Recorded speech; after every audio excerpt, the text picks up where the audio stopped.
पुरुषार्थ सिद्धि ही प्रयोजन है। ठीक है। अब काफी कुछ छोड़ करके जो इसका खुलासा है उसको मैं आगे बात करूंगा। एक तो नाट्यशास्त्र की परंपरा और प्रासंगिकता दोनों पर जब हम विचार करते हैं तो ये बताना जरूरी हो जाता है कि किस तरह का टेक्स्ट है, किस तरह की किताब ये है।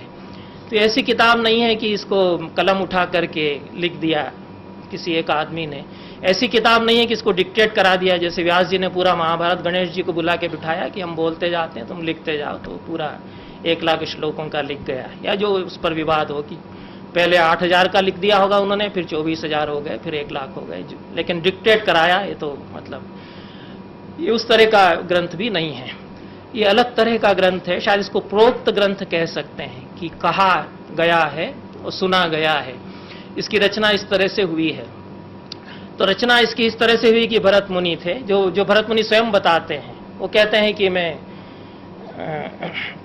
पितामह और महेश्वर की वंदना करके नाट्यशास्त्र कहूंगा, और कैसे मैं इसको कह रहा हूं ये भी मैं बताऊंगा। तो मुझे इसलिए कहना पड़ रहा है कि मेरे पास आज की तारीख में कुछ ऋषि लोग, मुनि लोग आ गए, आत्रेय आदि मुनि आ गए, जिनको कि नाट्य के बारे में जिज्ञासा थी। अब आप देखिए कि वो मुनि थे, उनके अलग डिसिप्लिन रहे होंगे, कोई न्याय का रहा होगा, कोई सांख्य का रहा होगा, लेकिन कहाँ से उनको फितूर सवार हुआ कि भरत मुनि जो नाट्य वेद जानता है मुझसे नाट्य वेद ही समझ लें। आज के ज़माने में नहीं, जो हमारे प्रोफेसर हैं उनमें ख्याल नहीं आता कि हम अलंकार शास्त्र पढ़ा रहे हैं तो हम नाट्यशास्त्र राधा वल्लभ जी से जाके थोड़ा पढ़ाएं। और जो कई बार भरतनाट्यम करने वाली लड़कियां आ जाती हैं कि वो हमको थोड़ा सिखा दीजिए तांडव लक्षण, तो उनसे मुझे कुछ सीखने को मिल जाता है। विचित्र बात है, हम जो है जंघा का मतलब जो घुटने के ऊपर का हिस्सा है वो समझते थे, और कई साल बेवकूफ़ी में यही अर्थ करते हुए हम पढ़ाते भी रहे, अनर्थ हम करते भी रहे। ये भी नहीं सोचा कि यस्य तच्चन कुक्कुरैरहर जंघांतरम चर्व्यते, जो मृच्छकटिक में वो कह रहा है, वो कैसे लगेगा कि कुत्ते पीछे लगे हुए हैं जंघा के बीच में, वो दांत फंसा के उसको काट रहे, ऐसा कैसे हो सकता है, ये भी नहीं सोचा, पढ़ाते गए। तो लड़की ने एक ने बताया कि आप सर ये नहीं लगता है इसमें जंघा का मतलब, अगर आप ये थाइस करेंगे तो वो जंघा स्वस्तिक नहीं बनता, हम नहीं करते ऐसे, आप पिंडली उसका अर्थ करिए तब जंघा स्वस्तिक बनेगा। तो हमने कोश में देखा तो उसमें तो पिंडली अर्थ लिखा हुआ, जंघा का मूल अर्थ संस्कृत में जांग नहीं होता।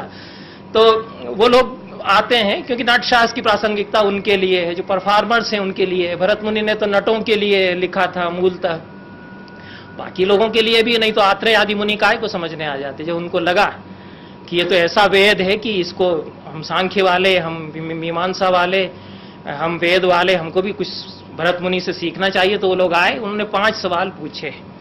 तो नाट्य वेदा कथम ब्रह्मन उत्पन्न कस्य वा कृते, हे ब्रह्मन, हे ब्रह्म ज्ञानी भरत मुनि, नाट्य वेद कैसे तो उत्पन्न हुआ और किसके लिए उत्पन्न हुआ, कत्यंग है, इसके कितने अंग हैं, किम प्रमाणश्च, इसका प्रमाण क्या, इसकी अथॉरिटी क्या, प्रयोगश्चास्य कीदृशः, और इसका प्रयोग कैसे होता है। भरत मुनि कहते हैं कि 5 सवाल मुनियों ने आके, मैं तो अपनी रिहर्सल कराता था, 100 मेरे शिष्य अब बैठे थे, नाटक कराता रहता था, मुझे ग्रंथ लिखने के लिए कोई फुर्सत नहीं। वो आ गए और अनध्याय के दिन आए, वो भी सोच के आए कि आज इनकी रिहर्सल की छुट्टी है तो आज इनसे सवाल करके पूरा ग्रंथ सीख लो, नहीं फिर ये अपने रिहर्सल में लग जाएगा, कह देगा मुझे नहीं टाइम।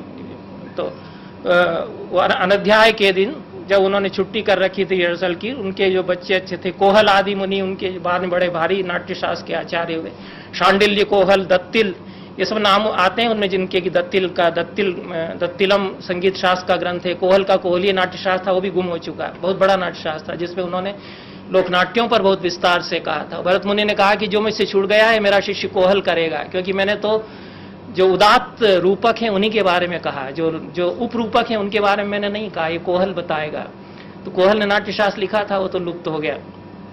तो वो सब भी उनके बच्चे या शिष्य वगैरह आके बैठ गए, उन्होंने अपना डिस्कोर्स शुरू किया नाट्यशास्त्र पर, उसमें ये नाट्यशास्त्र की रचना हुई। आप देखिए कि 5 सवाल उन्होंने पूछे, और अभिनव गुप्त कहते हैं कि इन 5 सवालों के उत्तर में ही पूरा नाट्यशास्त्र है, कैसे कैसे किस सवाल का जवाब कहाँ कहाँ दिया है, ये पूरा नाट्यशास्त्र के 36 अध्यायों में भरत मुनि ने ये किया। इसलिए नाट्यशास्त्र पूरा महावाक्य है, क्योंकि प्रश्न पंचक के उत्तर में समन्वित वो टेक्स्ट, समन्वित पाठ्य पूरा का पूरा है। उसके जो 6000 श्लोक हैं, 6000 श्लोक करीब इस समय जो नाट्यशास्त्र है उसमें मिलते हैं। किसी में 5800, किसी में 5600। पूरे 6000 तो किसी भी पांडुलिपि में नहीं मिलते हैं। लेकिन 5 सवाल उन्होंने पूछे। यहाँ आपके 5 संधियां हैं नाटक में, 5 अर्थ प्रकृतियां होती हैं, 5 अवस्थाएं होती हैं, 5 महाभूत होते हैं। आगे चल के अगर समय रहा तो मैं बताऊंगा कि क्यों ये जो नंबर्स का गेम है ये क्यों बार बार चलता है। इसमें बहुत ज्यादा है ये जो संख्याओं की क्रीड़ाएं हैं, और उनके पीछे कौन सी दृष्टि, कौन सी विश्व दृष्टि उनके पीछे है, इस पर बात करेंगे। क्योंकि सारा ही पंचात्मक ही सारा प्रपंच है। 5 ही उन्होंने सवाल पूछे, उसके उत्तर में उन्होंने इस तरह से पंचांग नाट्य का प्रतिपाद, अभिनय त्रयम गीता तोद्यम चेति पंचांगम नाट्यम। 3 तरह के अभिनय, आंगिक, वाचिक, आहार्य। सात्विक तो अंदर छिपा रहता है तो उसको नहीं कहा है। 3 तरह के अभिनय और गीता तोद्य, ये नाट्य के 5 अंग। यही भरत ने बताए थे। बाद में अभिनवगुप्त कहते हैं कि जो 11 अंग हो गए तो कोहल ने जोड़े हैं। कोहल की कोई कारिका उसमें जुड़ गई जो मौजूदा नाट्यशास्त्र का टेक्स्ट है उसमें, तो उन्होंने फिर 11 अंग कर दिए। वो बड़े विचारक रहे होंगे कोहल। और 11 अंग अगर हम लेते हैं तो हम देखते हैं कि कितना बड़ा नाट्यशास्त्र का, जिसको ब्रेख्त कहते हैं कि टोटल थिएटर, वो सब उसमें आ जाता है। जो आज के रंगकर्मी कहते हैं कि हमें ऐसा रंगमंच चाहिए, वो उसमें आ जाता है। तो बहरहाल इस तरह से नाट्यशास्त्र की रचना हुई। और बाद में उसकी परंपरा, एक परंपरा तो भरत मुनि बताते हैं, एक दूसरी परंपरा जो आगमों में बताई गई है, कश्मीर के आगमों में बताई गई है कि वो एक 36 अध्यायी थी, 36,000 का 36 कारिकाओं का एक ग्रंथ था जिसको कि ब्रह्मा ने लिखा। उसका 12,000 कारिकाओं में संक्षेप किसी ने किया, और फिर भरत मुनि ने उसका भी संक्षेप 6,000 कारिकाओं में किया। ये एक परंपरा है। चूंकि आपने परंपरा पर बात करने के लिए कहा, तो ये 12 शास्त्रीय संहिता और 6 शास्त्रीय संहिता, इनके तो नाम बार बार मिलते हैं पूरी नाट्यशास्त्र की परंपरा में। कई ग्रंथों में ये शारदा तनय ने, रामचंद्र गुणचंद्र ने इनका उल्लेख किया है। शायद कोई मूल ग्रंथ नाट्यशास्त्र का 12,000 श्लोकों का भी पहले रहा होगा, और उसके बारे में कहा गया कि वो वृद्ध भरत उसके कर्ता हैं। ये 6,000 वाला ये संक्षिप्त संस्करण है, इसके कर्ता भरत मुनि है। तो एक परंपरा यह है नाट्यशास्त्र की। और दूसरी परंपरा जो भरत मुनि बताते हैं, जो पहली कारिका है उसी में संकेत करते हैं, प्रणम्य शिरसा देवो पितामह महेश्वरो नाट्यशास्त्रम प्रवक्ष्यामि ब्रह्मणा यदुदारतम। मैं सिर से प्रणाम करता हूं पितामह और महेश्वर को, और नाट्यशास्त्र में अब कहने जा रहा हूं जिसको कि ब्रह्मा ने मुझे बताया। इसमें 3 परंपराएं आ जाती हैं। नाट्यशास्त्र की 3 परंपराएं थी। एक तो उन्होंने ब्रह्मा की परंपरा कहा, ब्रह्मा ने नाट्यवेद की रचना की है तो उन्होंने पूरा किस्सा ही बताया कि क्यों और कैसे रचना की। फिर कहा महेश्वर को प्रणाम किया है, तो महेश्वर की या शिव की या सदाशिव की एक परंपरा थी, उसका भी किस्सा, पूरा किस्सा का मतलब मेरा मिथ से है, माइथोलॉजी है, जिसके द्वारा बहुत सारी बातें भरत मुनि ने, बहुत सारे सिद्धांत उन्होंने, बहुत गूढ़ रहस्य उन्होंने नाट्य के मिथक के द्वारा प्रकट किए हैं। तो ब्रह्मा ने सृष्टि की, इसका एक मिथक है। नाट्यवेद की रचना क्यों ब्रह्मा ने की त्रेता युग में, और क्यों शिव को उससे जोड़ना पड़ा, तो एक प्रस्थान फिर उसका शिव से आरंभ हुआ। वो शिव की परंपरा है, सदाशिव की परंपरा है। और इन दोनों को मिलाकर के भरत मुनि ने अपना नाट्यशास्त्र लिखा। वो भरत मुनि की परंपरा, ऐसे 3 परंपराएं नाट्यशास्त्र की बताते हैं। लेकिन मेरी जो समझ है, मेरी समझ पढ़ते पढ़ते बहुत अलग भी हो गई कई जो दूसरे विद्वानों की समझ है उससे। तो मेरी जो समझ है उसके हिसाब से 3 परंपराएं जो नाट्यशास्त्र की प्राचीन काल में थी, वो एक ब्रह्मा की परंपरा, एक शिव की परंपरा और एक विष्णु की परंपरा। ये नाट्यशास्त्र स्वयं बताता है। और ये मैं कोई गपोड़पंथी नहीं कर रहा हूँ, वो देवता हैं और माइथोलॉजिकल चीजें हैं, वो अलग बात है। लेकिन वो ऐतिहासिक सुस्पष्ट उनकी परंपराएं हैं।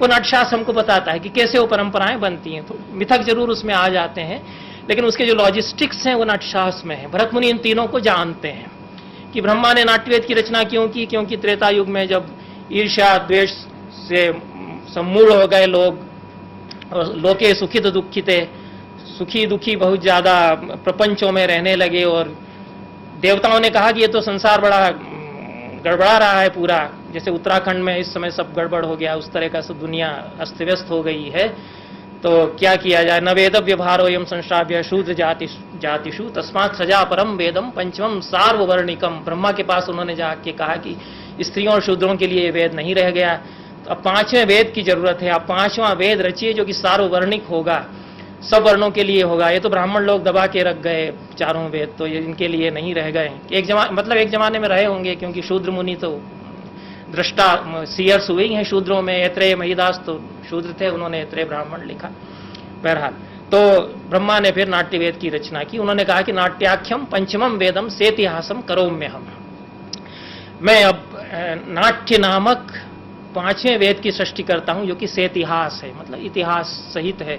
इसी में ब्रह्मा की परंपरा प्रकाशित हो जाती है। इसमें तथ्य है, ये एक ब्रह्मा की परंपरा क्यों शिव की और विष्णु की परंपरा से अलग है, उसका लॉजिस्टिक्स ये है कि ये इतिहास युक्त परंपरा। इतिहास का मतलब हिस्ट्री नहीं, जो हमारा इतिहास है, क्योंकि ब्रह्मा सृष्टि करता है, तो सृष्टि के उद्भव की कथा जिसमें होगी, और इतिहास के उदाहरण हमारे यहाँ रामायण और महाभारत माने जाते हैं। तो रामायण और महाभारत पर जो आधारित रंगमंच है, नाट्य की परंपराएं हैं, उनका प्रवर्तक एक परंपरा का प्रवर्तन उनसे हुआ, जो कि ब्रह्मा की परंपरा हुई, जो बहुत उदात्त रंगमंच था, ग्रांड थिएटर था। क्योंकि रामायण की कथा होगी, महाभारत की कथा होगी।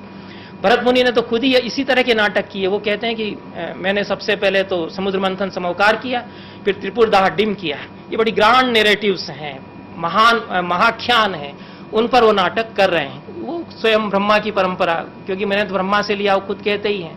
तो ये ब्रह्मा की परंपरा है, जो ग्रांड नैरेटिव्स को बहुत ग्रांड स्केल पर प्रस्तुत करती है। और उसका विकास अगर हुआ तो वो जो राजाओं के द्वारा बनवाई गई रंगशालाएं थी, उनमें वो नाटक उस तरह के चले। जो धीरोदात्त नायकों के नाटक, रामायण महाभारत की कथाओं पर आधारित नाटक, वो रंगशालाएं जो बड़ी राजाओं के द्वारा बनाई जाती थी, कि विक्रमादित्य की रंगशाला में कालिदास का विज्ञान शाकुंतल खेला जा रहा है। भास के नाटक सब राजकीय रंगशालाओं में खेले गए, प्रमाण मिलते हैं। भास के नाटकों से ही प्रमाण ये मिलते हैं। एक परंपरा ये है। दूसरी परंपरा जो सदाशिव की परंपरा है, शिव की परंपरा है, वो भी भरत मुनि बताते हैं। वो कहते हैं कि मुझे लगा कि कुछ अधूरा सा रह गया है, मैंने इतना बड़ा नाटक किया, अद्भुत, और विवाद भी हुआ। जब समुद्र मंथन समौकार किया तो असुर लोग बिगड़ उठे कि हमारा अपमान तुम कर रहे हो इसमें। हमको एक तो वासुकी नाग की पूंछ पकड़ने के लिए उधर कर दिया था, उस सब की हमारी जो गलालत है, जलालत है, अपमान है, उसकी कहानी आप बता रहे हैं इसमें, इस नाटक में, हम नहीं, इसको हम बर्दाश्त नहीं करेंगे। नेतत् सहिष्यामः, कुछ ऐसा कुछ उसमें शब्द आता है। मार उन्होंने धावा बोल दिया स्टेज पर, क्योंकि खुले में नाटक हो रहा था। तब ब्रह्मा की परंपरा थी, तो ब्रह्मा खुद ही वहां आविर्भूत हुए। उन्होंने कहा कि नैकांत तोत्र देवानाम भवताम चानुभावनम त्रैलोक्यस्यास्य सर्वस्य नाट्यम भावानुकीर्तनम। न तो इसमें देवताओं का महिमा मंडन है, न आपका अपमान है, तो त्रिलोकी का भावानुकीर्तन इसमें होता है। जो घट चुका है उसका पुनः रीनरेशन, उसका फिर से उसको कहा जाता है मंच पर। यही है हमारा रंगमंच है। इसमें आपके खिलाफ कुछ कहने की हमारी मंशा नहीं थी, लेकिन फिर ये सोचा गया कि इसमें तो विघ्न आते हैं, तो रंगशाला बनाई जाए। तो इंद्र ने फिर रंगशाला कहा कि भाई बनेगी, इसमें हम अपना जर्जर देते हैं, कोई अगर हमला करने आएगा तो उसको जर्जर से कूट पीट पाट दो। तो जर्जर एक इंद्र के वज्र का प्रतीक वहां रखा। सारे हिंदुस्तान में जो रंगमंच लोकनाट्य होते हैं, उनमें आप देखें, मणिपुर में होता, लाई हरा हुआ होता है, उसमें बांस जर्जर जो इंद्रध्वज का प्रतीक है, उसको लेके जितने लोकनाट्य हैं प्रायः सब में जर्जर वो स्थापित किया जाता है। अब हमारे यहाँ जो बच्चे नाटक करते हैं, वो नाट्यशास्त्र पढ़ा के वो सब करने लग गए कि जर्जर, पंच पर्व वाला जर्जर हम बनाएंगे। उसके पहले पर्व में ब्रह्मा है, फिर स्कंद है, ये सब रख के उसमें कई रंगों की, उसमें कपड़े की पट्टियां चिंदियां बांध बूंद के वो रख देते हैं। वो परंपराएं इस तरह से वापस लौटती हैं, जो कि लोकनाट्यों में शताब्दियों से चली आ रही थी। तो इंद्र ने फिर उसको जर्जर दिया, अन्य देवताओं ने अपने अपने आयुध दिए और कहा कि हम लोग मौजूद रहेंगे इस नाटक की रक्षा करने के लिए जब जब इस पर हमले होंगे। फिर भरत मुनि ने उसकी परंपरा बताई कि इसमें एक ब्राह्म मंडल बनाया जाएगा, उसमें उस ब्राह्म मंडल के बीचों बीच ब्रह्मा प्रतिष्ठित होंगे। ये एक अलग तरह का पूरा जो कॉन्सेप्ट है, जो उसके कारण ही गेटे ने पकड़ लिया था इस बात को। उनको लगा था कि एकदम अलग क्यों मुझे लग रहा है ये। तो फाउस्ट जो नाटक उन्होंने लिखा उसकी प्रस्ताव वो संभव ही नहीं था ऐसा वाक्य आना, अगर वो कालिदास को बिना पढ़े लिखते। तो वो कहा भी उन्होंने कि ये प्रस्तावना में तो सीधे सीधे कालिदास का असर है। तो वो प्रस्तावना में उसमें एक वाक्य आता है कि इसमें तो चराचर सृष्टि कायनात के बहुत सारे लोग इसमें नीचे उतर करके मंच पर जमा हो गए हैं, पता नहीं कौन कौन से देवता। ये गेटे तभी लिख सकते थे जब वो कालिदास और उसके माध्यम से अनजाने में नाट्यशास्त्र की इस परिकल्पना को पकड़ रहे हैं कि इसमें सारे देवता उस 16x8 हाथ का जो रंगशीर्ष है उस पर जो ब्रह्ममंडल बनता है उसमें प्रतिष्ठित कर दिए जाते हैं। तब वो जो एंट्री लेता है वो ये सोच करके लेता है कि यहाँ पर ब्रह्मा है, यहाँ पर इंद्र, यहाँ पर वरुण, यहाँ पर ये सारे देवता हैं, मैं इसकी परिक्रमा करके यहाँ घूम करके यहाँ खड़ा हो गया, तो मैंने ये देवताओं की परिक्रमा की है। और यज्ञ न सम्मितम ये तद रंग देवत पूजनम, ये हम जब नाट्य करते हैं ये वेद है, और नाट्य जब हम प्रयोजित करते हैं तो यज्ञ करते हैं। यज्ञ के समान है ये भी नहीं है, वो यज्ञ रूप है ऐसा मान करके वो नाट्य करते हैं। ये ब्रह्मा की एक परंपरा थी। फिर भी भरत मुनि को लगा कि इसमें कुछ अधूरा रह गया है, कुछ छूट गया है, तो शिव के पास पहुंचे। उन्होंने शिव से कहा कि आप तो सबसे बड़े जानकार हैं कलाओं के, आप नटराज हैं, मैंने ये 2 नाटक कराए हैं, एक तो आपके ही ऊपर है, त्रिपुरदाह डिम मैंने आपके ऊपर तैयार कर दिया। देखिए आपने जिस तरह से एक बाण से छेद दिया था 3 पुरों को, एक उसकी कहानी पर मैंने नाटक किया, एक मैंने समुद्र मंथन समोकार किया। ये सब हमारे बच्चे पढ़ते हैं 10 रूपक में, 10 रूपक के 10 वेद होते हैं, उसमें समोकार और डिम आते हैं। तो सबसे पहले नाटक नहीं हुए, प्रकरण नहीं हुए, प्रहसन भांड भी नहीं हुए, भरत मुनि ने समोकार और डिम कराए। तो अमृत मंथन या समुद्र मंथन समोकार और त्रिपुरदाह डिम उन्होंने कराए। दोनों ही नाटक उन्होंने ततो हिमालय पृष्ठे, ये उसमें बहु कंदर संयुते रम्य ऐसा कुछ उसमें कारिका में, उतने रम्य परिवेश में, खुले में, क्योंकि वहां रंगशाला नहीं थी, कैलाश पर जाकर के मैंने उनके सामने दिखा दिए। शंकर ने देखे, अच्छा खुशी हुए, उन्होंने कोई ऐसी नाराजगी जाहिर नहीं की। वो कहा कि ठीक है, इसमें भाई तुम केशी की वृत्ति और जोड़ो, और तुम्हारे सब ये लठंगे ये लोग हैं, तुम्हारे 100 लड़के हैं, इसमें कोई लड़कियां नहीं तुम्हारे पास। केश तो भरत मुनि ने कहा कि केशी की वृत्ति जोड़ेंगे तो लड़कियां चाहिए, अप्सराएं चाहिए। तो उन्होंने कहा हाँ, वो तुम्हारा काम है, उसको जाकर के उसका तुम इंतजाम करो। तो उसमें कैशी की वृत्ति आई, उसमें लास्य आया, जो पार्वती के नाम से लास्य होता है। शंकर ही लास्य करते हैं, शंकर ही तांडव करते हैं, वही अर्धनारीश्वर है, उन्हीं में पार्वती है, उन्हीं में पुरुष हैं। तो ये एक परंपरा जो खुले रंगमंच पर लास्य के साथ में, जो कि लोक में फिर चल बनी रही, चलती रही, लोकनाट्यों में बनी रही, वो शंकर की, सदाशिव की परंपरा थी। उसका बहुत ज़्यादा विस्तार करने की अब गुंजाइश नहीं है। विष्णु की परंपरा में इसलिए मानता हूँ, इसको किसी ने कहा नहीं अभी तक, लेकिन मुझे अब कुछ समय से लगता रहा है कि ये जो 3 परंपराएं दूसरे लोग कहते हैं, उसमें एक परंपरा विष्णु की कहना चाहिए। और वो क्यों है? क्योंकि 22वें अध्याय का शीर्षक वृत्ति नाम समुत्थानम है। वृत्तियां कैसे बनी ये भरत मुनि उसमें बताते हैं। और फिर ये बार बार वो ये कहते हैं, ये बात तो नाट्यशास्त्र परंपरा के जितने आचार्य हैं सब कहते हैं, दोहराते हैं इसको कि वृत्ति और नाट्य मातर है। वृत्तियां जो है नाट्य की माताएं हैं, इन्हीं से नाट्य जन्म लेता है। लेकिन क्यों है ये नहीं, वो लोग नहीं अब भूल गए, उसकी परंपरा ही खत्म हो गई लग रहा है। क्योंकि वृत्तियां जो है वह भारती, आर्भटी, कैशिकी, सात्वती 4 वृत्तियां हैं। तो ये तो स्टाइल्स इनको मानने लग गए। ये 4 तरह की शैलियां हैं। वाद व्यवहार प्रधान भारतीय है और श्रृंगार प्रधान कैशिकी है। अगर रोबस्ट मूवमेंट होंगे तो आर्भटी है, और यदि चित्त में एकाग्र होकर के कुछ कर रहा है, चेष्टा समाधि में डूब करके, तो सात्वती है। ये हम मानते हैं। लेकिन जो 22वें अध्याय को फिर से अगर देखा जाए तो मुझे लगा कि एक फिर नाट्य की परंपरा ये है। 22वें अध्याय में भरत मुनि कहते हैं कि वृत्तियों से नाट्य जन्म लेता है, लेकिन वृत्तियों का जन्म कैसे हुआ यह मैं बताऊंगा। तो उसको बताते हुए कहते हैं कि भगवान विष्णु अपने क्षीर सागर में शेषनाग की शैया पर सोए हुए थे। ये तो कथा सब जानते हैं। उनके कान के मेल से जैसे भी हो मधुर केटब 2 असुर पैदा हुए, और वो उनको बार बार चिल्ला करके चुनौती देने लगे। वो अपनी नींद में थे, तो जब ज़्यादा कुछ अपशब्द कहने लगे और उसको बार बार उन पर धावा बोलने के लिए, चढ़ाई करने के लिए दौड़ने लगे तो विष्णु की नींद खुली। उन्होंने कहा कि अरे ये तो भाई गड़बड़ हो रहा है। तो उन्होंने फिर जो जो कुछ किया उससे वृत्तियों का जन्म हुआ। और सुंदर ढंग से उन्होंने बताया है कि उन्होंने किस तरह से अपना मोहिनी अद्भुत रूप था, उन्होंने शिखा पाश बांधा और कमर पर उन्होंने वो अपना बांधा और फिर इस तरह से उन्होंने चरण बढ़ाए, उससे कैशिकी वृत्ति ने जन्म लिया। फिर थोड़ा उनको जब वो उनकी तरफ दौड़ करके आने लगे तो उनको कुछ रोष का आविर्भाव हुआ, तो उस पर उन्होंने कुछ तेजी से कदम आगे बढ़ाए, उससे आर्भटी वृत्ति का हुआ। फिर वो जो कुछ चिल्ला चिल्ला के कह रहे थे उसके जवाब में उन्होंने हंस करके कुछ कहा, तो उससे भारती का। और भगवान फिर मुग्ध हुए उस सारे व्यापार पर कि ये में अच्छी लीला ये तो हो रही है, क्योंकि कोई ऐसा मतलब सचमुच के गुस्से में आके शायद वो नहीं मार रहे थे, सब लीला उनकी थी। मेरे ही महल से निकले हैं, मुझे ही मारना है तो ठीक है मैं इसको खत्म कर दूंगा। खुश हो आ गए। उसके बाद ये सारी जो लीला उन्होंने की उससे 4 वृत्तियां बनी। ये सारा जगत ईश्वर की लीला और क्रीड़ा है। उस ईश्वर की क्रीड़ा का पुनः कथन, अनुकीर्तन, अनुकरण जब किया जाता है तो वो नट के द्वारा किया जाता है या नाट्यकार के द्वारा कहा जाता है तो वो नाट्य हो जाता है। तो ये जो एक वैश्विक दृष्टि है ये आई, तो ये विष्णु की परंपरा नाट्य है।